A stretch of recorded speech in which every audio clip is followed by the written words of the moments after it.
En la cadena SER, Hora 25. Con Aimar Bretos.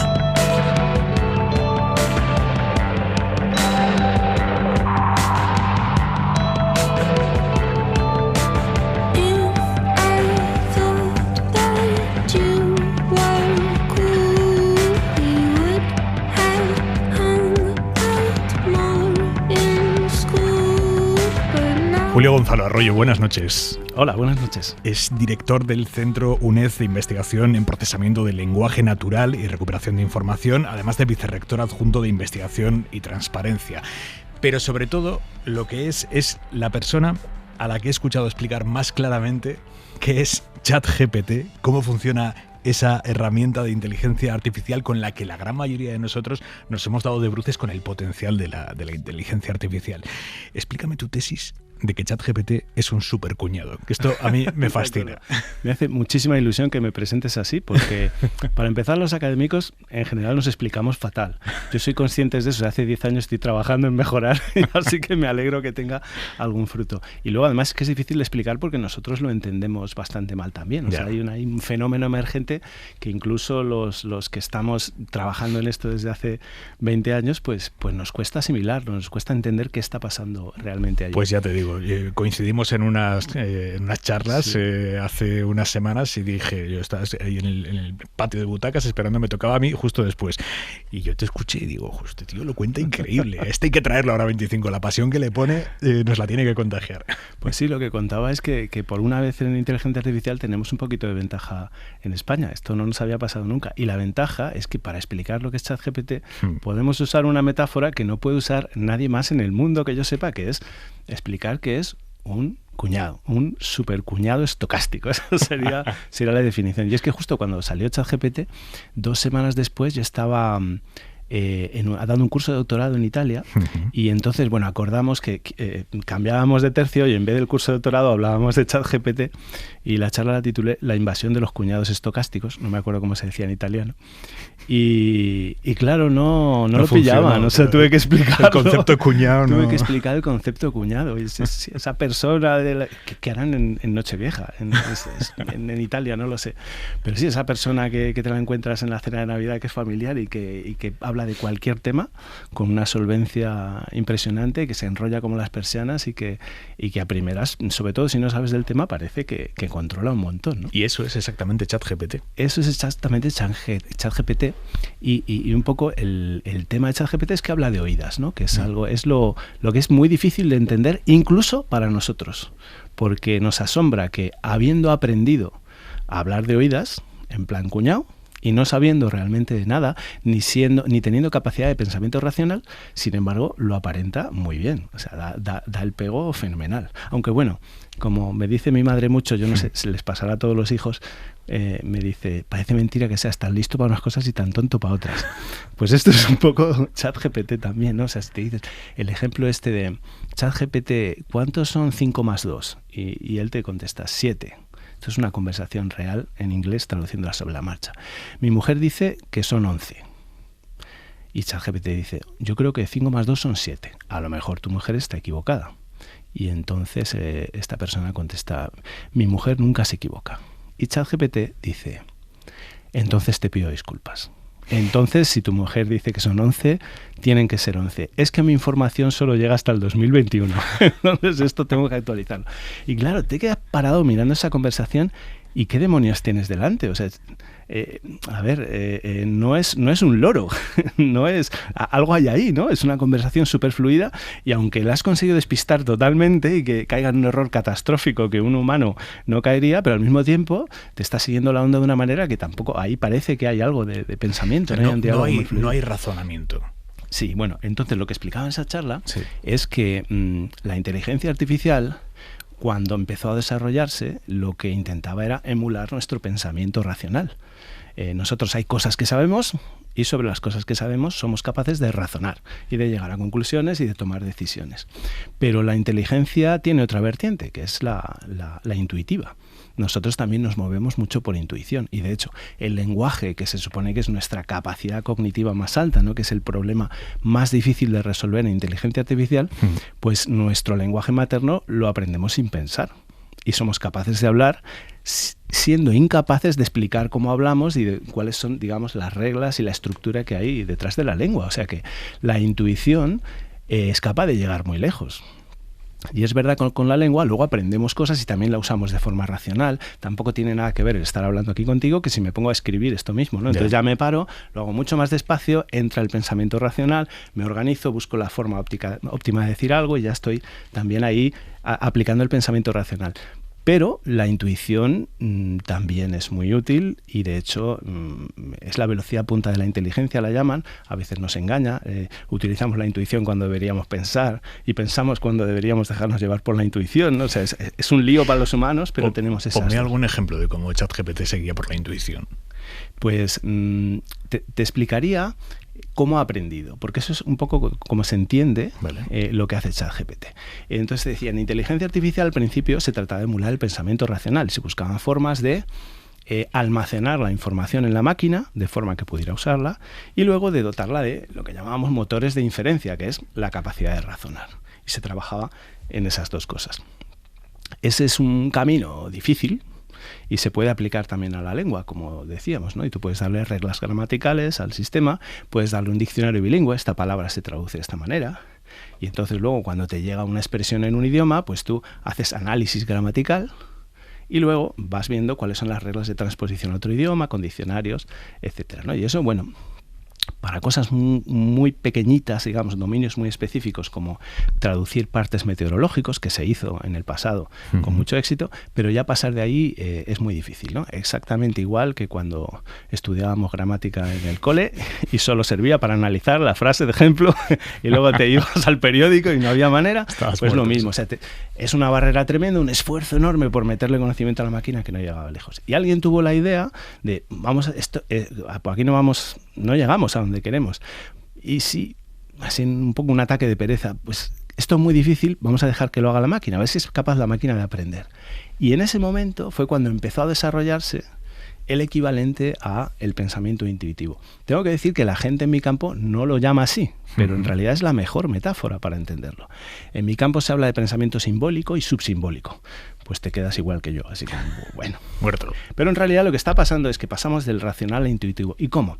Pues en lugar de darte datos y decirte cómo pensar sobre ellos, simplemente te dejo que aprendas mediante ejemplos por prueba y error dándote golpes contra la pared.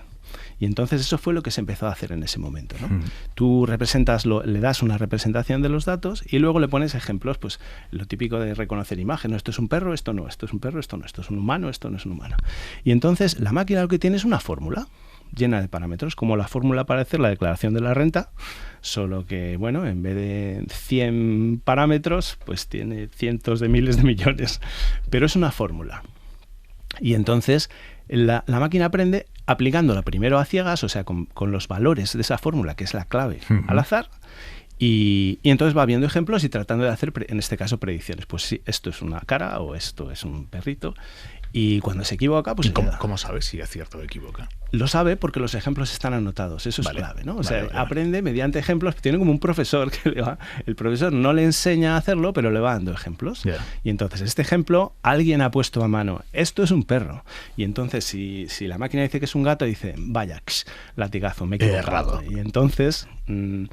altera un poquito, pues los pesos, los que tenían más valor, los baja un poco para ir acercándose más a ser capaz de reproducir esas anotaciones que han hecho los humanos. Entonces, cuando ha hecho 1, 2, 3, 4, 5, pues no da una, porque está haciéndolo más o menos al azar. Pero a base de repetir ese ejercicio, pues empieza a acercarse a la solución. Entonces, cuando ha visto todos los ejemplos que tú tienes previamente anotados, tú la puedes poner a decir cosas sobre ejemplos que no tienes anotados. Y es posible que acierte bastante. Entonces ha aprendido exclusivamente de los ejemplos. ¿Y qué pasa? Que una vez que ha aprendido, tú si la miras, la fórmula, tú no ves nada más que un montón de números, que son los valores de esos parámetros, pero no los puedes explicar. Si la máquina se equivoca, tú no sabes por qué se ha equivocado.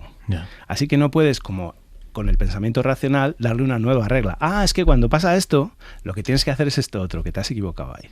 Es mucho más difícil hacerla mejorar. Y sobre todo, claro, aprende lo que ha visto en los datos. Por eso se habla tanto del sesgo de la inteligencia artificial. ¿En qué consisten los sesgos? Los mismos que tenemos nosotros cuando hacemos cosas intuitivamente.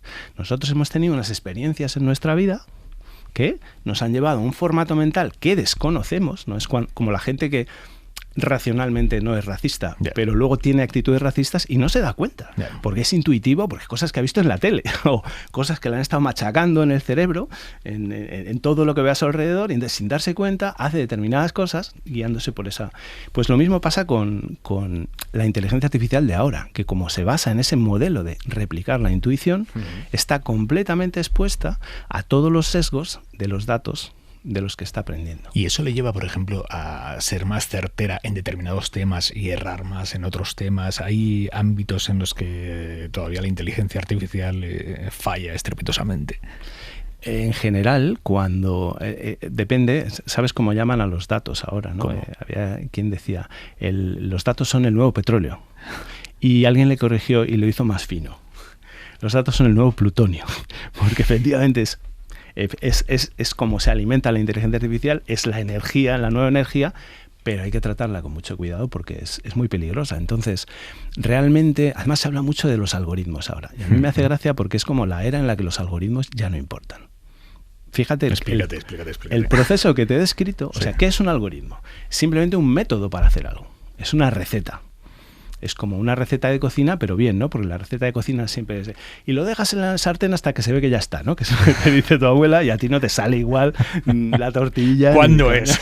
¿Puede concretar, por favor? Pues un algoritmo es una receta sin ambigüedades, que la máquina puede seguir y que no tiene vuelta de hoja. Esto es así y se hace así, ¿no? Entonces, claro, el pensamiento racional puede ser así, ¿no? Yo puedo tomar estas deducciones lógicas, puedo utilizar esta regla lógica para concluir que a partir de este dato yo sé que se va a dar esta otra situación. Pero en este caso, como es simplemente una única fórmula con cientos de millones de parámetros, que dependiendo de los datos que ve, aprende a hacer unas cosas u otras. Entonces, claro, ahí no hay por dónde agarrarlo, digamos, ¿no? Entonces, si los datos son estupendos, pues lo hará bien, y si los datos son malos, lo hará fatal. Y encima de una manera opaca, sobre todo si no sabes bien, si no sabes caracterizar bien o si desconoces los datos con los que se ha entrenado. Claro. ChatGPT no sabemos muy bien cómo se ha entrenado. Lo ha desarrollado una empresa que se llama OpenAI, que en principio su misión fundacional era todo por el bien de la humanidad, por eso se llamaban Open, pero justo con ChatGPT de repente se han dado cuenta de que ya el producto que tienen es muy más que monetizable y han dicho, bueno, igual nos equivocamos con esto de ser tan abiertos, vamos a empezar a cerrar. Y rompieron con una tradición que había de momento en la industria de dar muchísimos detalles de cómo estaban construidos los sistemas y que, claro, desde el punto de vista ético de transparencia, y para saber si se va a equivocar o no, o qué tipo de sesgos tiene, porque lo importante de los sesgos, más que no existan, es que los conozcamos. Claro. Los sesgos son inevitables, igual que para nosotros la intuición en realidad está desarrollada para hacernos sobrevivir. Lo que pasa es que si estás en la situación equivocada, la intuición te puede engañar. Entonces lo que hay que saber es cuáles son tus sesgos para, digamos, conocerlos y tenerlos controlados. El CEO de la empresa creadora de ChatGPT y otros grandes industriales de la inteligencia artificial han alertado en los últimos meses varias veces sobre el riesgo de una producción o desarrollo descontrolado de la inteligencia artificial. ¿Cuáles son esos riesgos? Que yo creo que es lo que nos preguntamos todos, ¿no? Cuando escuchamos estos avisos, no, los riesgos, vale, concreta, ¿cuáles son esos riesgos? Hay un movimiento así, aprovechando que no nos oye nadie, es muy exagerado este tema. Sí, ¿tú lo crees? Este lema apocalíptico de la inteligencia artificial general ya está aquí y va a ser más lista que nosotros, si no lo es ya, y incluso va a acabar con la humanidad, sí. ¿No? Eso está muy lejos todavía, ¿no? Porque te decía, si todo lo que tenemos ahora en inteligencia artificial, lo que está funcionando, no solamente ChatGPT, sino también estos sistemas increíbles de generación de imágenes, que tú les dices lo que quieres que dibujen y lo hacen a veces de maneras completamente sorprendentes. Todo lo que esto es inteligencia artificial generativa, ¿no? La que crea textos, crea imágenes, etcétera. Y me he perdido, ya no sé a dónde quería llegar. Que no nos va a matar la máquina. Ah, vale, de acuerdo. Pero ojo, igual nos matamos entre nosotros a consecuencia de cosas que genere la máquina. A eso iba yo. Entonces, es completamente intuitiva. Y se ha perdido por el camino el trabajo en modelar el pensamiento racional. O sea que tenemos una máquina que puede llegar muy lejos en las cosas que hace, pero que lo está haciendo todo de oídas, que no se para a pensar. Entonces todavía estamos muy lejos de tener una inteligencia artificial de verdad general, ¿no? que emule nuestra forma de pensar y de tomar decisiones. Por lo tanto, pensar en el apocalipsis de las máquinas que no van a acabar con nosotros, pues todavía no. Además, hay gente que lo dice, como el CEO de OpenAI, que por suerte no habla español y no va a entender lo que digo, que toda la sensación que da es que es un movimiento muy calculado para quitarse de encima la competencia. A ver, explícate. Te explico. Ellos ahora mismo van por delante, ¿no? Tecnológicamente van por delante, igual que están muy cerca los grandes actores de siempre, Google, Meta, etcétera.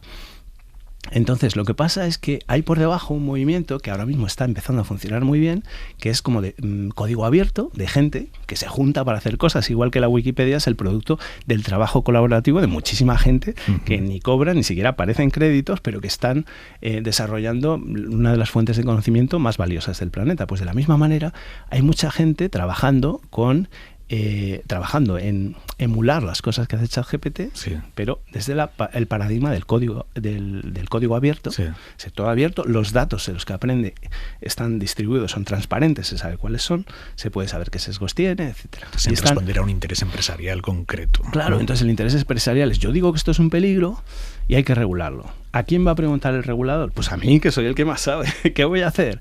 Esto es muy peligroso y conviene que solo lo hagamos los que sabemos hacerlo, los que tenemos una capacidad, somos empresas grandes con capacidad de autoanálisis y eso. Entonces es un poquito, yo creo que van por ahí las cosas. Y además, sobre todo, nos distrae de una cosa. Y es que la inteligencia artificial ya nos está afectando muchísimo por todas partes. Lo que pasa es que de maneras menos evidentes. O sea, ponme un ejemplo de algo en lo que me afecte a mí y no sepa. Pues yo no sé si lo sabes o no lo sabes, pero cada vez que entras en una red social, cada vez que utilizas Google para buscar información, prácticamente casi toda la información que te llega, que no sea a través de conversaciones, está mediada por algoritmos de inteligencia artificial, algoritmos de recomendación, que deciden, en función de tu perfil y de lo que saben de ti, qué es lo que más te puede interesar. Es decir, son el comité editorial de la información del mundo que decide lo que tú puedes ver y lo que no. Lo que esos algoritmos no te enseñan, para ti es como si no existiera. Ya sabemos cómo está funcionando esto. Además, eso lo contaba en la charla, que los informáticos, los programadores de inteligencia artificial no son mala gente, pero son como niños. Están con su juguete súper chulo, y ese juguete pues sí que es verdad que es plutonio, que aquello es peligroso, ¿no? Y que hay que supervisarles. Entonces, te pongo un ejemplo, creo que lo he dado en la charla también, ¿no? El algoritmo de YouTube, ¿qué es lo que hace?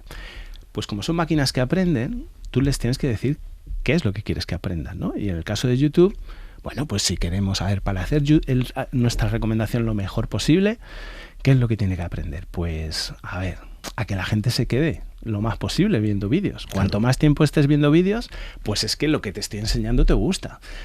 ¿Qué podría ir mal, no? Bueno, pues la máquina aprende a recomendar los vídeos que la gente se va a quedar más enganchada viéndolos, y unos años después aumenta el terraplanismo. O sea, un poco ese es el efecto, ¿no? Que lo que te recomienda no tiene por qué ser lo que de verdad te conviene ver o lo que se ajuste más a la verdad, sino lo que engancha más a la gente. Y ese es el problema. Hay otro ejemplo, Google, que es una maravilla de algoritmo para darte información relevante, pero aún así la señal más importante para Google es la de los usuarios. Es decir, cuando alguien pregunta algo y pincha en un documento, Google se lo apunta. Y esa señal entra en un algoritmo de aprendizaje máquina, de inteligencia artificial, para recomendar cada vez mejor. Entonces, ¿qué pasa? Que había un momento en que cuando le preguntabas a Google, ¿pero el holocausto existió realmente? Y lo que te devolvía era sitios negacionistas. ¿Y lo estaba haciendo mal? Pues en realidad no, porque ¿Qué tiene que maximizar Google? La satisfacción del usuario, ¿no? Que encuentre lo que busca. Y alguien que plantea esa pregunta está buscando exactamente eso. Exacto. ¿Quién pregunta eso si no es gente que quiere un sitio negacionista? Entonces la gente preguntaba eso y pinchaba en sitios negacionistas. Sí. Y Google aprendía que eso es lo que la gente quería escuchar. Entonces estamos constantemente sometidos a sesgos de los que no somos conscientes cuando entramos en redes sociales, cuando entramos en Google, etcétera. Y eso nos está afectando constantemente. Pues es que esto, claro, plantea una piscina de dudas éticas. Efectivamente. Y lo curioso es que la gente que desarrolla los algoritmos no es necesariamente con mala intención. O sea, no hay que pensar que hay unos poderes perversos que a Google no le interesa manipular. fomentar el negacionismo. Efectivamente. Claro. Pero el problema es que los informáticos tienen una forma de ver el mundo muy estrechita y sobre todo no son conscientes de las consecuencias, que algo que para ellos es muy inocente, como hay que devolverle al usuario lo que el usuario quiere ver, ¿no? ¿Por qué va a estar mal eso? Por eso siempre digo que necesitamos mayores, necesitamos antropólogos, sociólogos, filósofos, gente que conozca la condición humana y que le pueda decir a los informáticos cuáles son esos objetivos que hay que darle a los algoritmos. ¿Tú crees que veremos a corto o medio plazo un código de conducta, no sé ya si ético, pero bueno, por lo menos profesional, humano, aplicable en todo el mundo para el desarrollo de la inteligencia artificial, o eso es una quimera? Yo si te hablo de futuro, el cuñado soy yo ahora. Vale. O sea, no tengo ni idea. Además, esto todo lo que tiene que ver con tecnología, llevamos muchos años constantemente sorprendiéndonos, ¿no? Los que nos dedicamos a ella y los que no. Pero, por un lado, digamos, al nivel más superficial de los grandes mensajes de los políticos, sí, parece que ya son conscientes de ello. El enfoque es muy distinto en distintas partes del mundo, porque en realidad en Estados Unidos los datos, que al final, ya digo, no son los algoritmos, no es la inteligencia artificial, esos datos son la clave. El que tiene buenos datos tiene una buena inteligencia artificial. Y en Estados Unidos son de las corporaciones, es un mal comienzo. En China son del gobierno, tampoco es ideal. Muy buen comienzo. Y Europa parece que es como la que quiere liderar, ya que otras cosas no las puede liderar, pues por lo menos quiere liderar la regulación, ¿no? Y el lema es que los datos son de los ciudadanos, que me parece fantástico. Es verdad que es arriesgado en el contexto de que el resto del mundo no lo está haciendo así, pero es el único camino. Y lo cierto es que ahora estamos viendo que están empezando, o sea, la regulación europea, que es bastante complicada y que ralentiza la investigación, es el lado, el reverso que tiene, es el precio que hay que pagar, pero ahora, pues tanto en Estados Unidos como en China, se ven iniciativas de intentar regularla. O sea que por lo menos a ese nivel, ¿no? Por lo menos de simular que te preocupa el tema. Yo no sé, la preocupación real por debajo no sé, pero por lo menos ya sienten una necesidad para cuidar su reputación, mostrar y hacer ver que se preocupan del tema. Que ya es algo, es un avance. Julio Gonzalo Arroyo, muchísimas gracias por venir a Hora 25 esta noche. Pues un placer, Edmar. Hasta la próxima. There was distortion everywhere. I felt my ego. I felt Roboto standing there.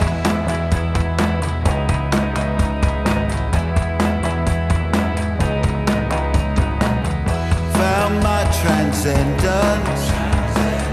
It played in mono painted blue. You were the hero.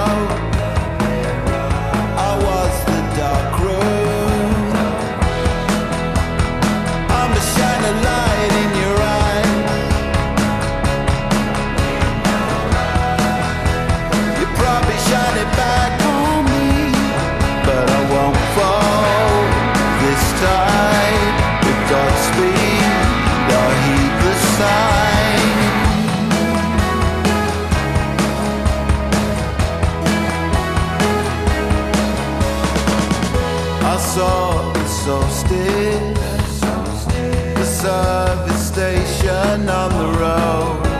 I took the acid under the white horses. My heart it quicker.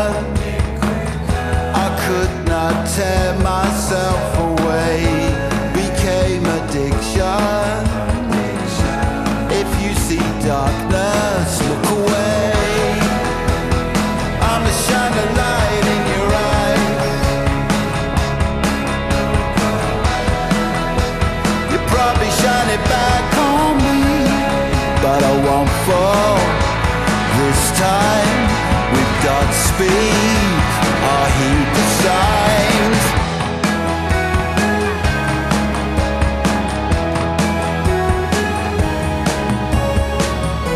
Oh, glorious world. Oh, poles away, valleys gone wild. Connect us to love and keep us peaceful.